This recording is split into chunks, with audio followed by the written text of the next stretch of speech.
আসসালামু আলাইকুম। এখন আপনারা দেখবেন আমাদের এই লাঠিটা কিভাবে কাজ করে।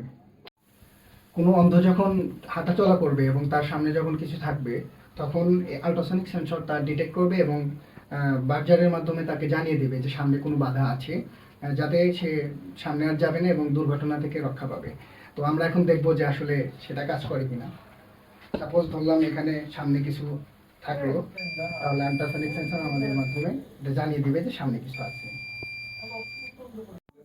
এবং অন্ধ ব্যক্তির সামনে যদি কোনো পিচ্ছিল জায়গা কিংবা পানি থাকে, তাহলে এতে তার দুর্ঘটনা ঘটার সম্ভাবনা থাকে।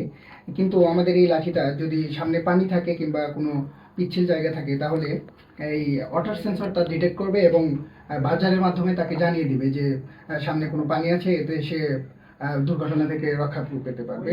তো আমরা দেখি আসলে ওয়াটার সেন্সর সেটা কাজ করে কিনা। এই যে আমার সামনে একটা পানি রাখা আছে, পানির ভিতরে ওয়াটার সেন্সরটা দিলাম, এই যে তুললাম। হ্যাঁ, দেখলাম আমরা ঠিক মতোই ওয়াটার সেন্সর ডিটেক্ট করছে।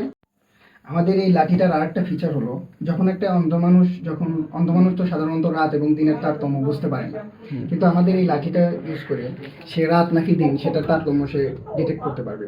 কারণ এখানে একটা এলডিআর সেন্সর আছে এবং যদি রাত হয় তাহলে এখানে একটা বাল্ব জ্বলবে এবং যদি সে তখন সুইচ ক্লিক করে তাহলে একটা বাজার তাকে সংকেত দেবে যে এখন রাত। আর যদি দিন থাকে তাহলে এলইডিটা অফ থাকবে এবং যদি সুইচ ক্লিক করে তাহলে কোনো সাউন্ড হবে না।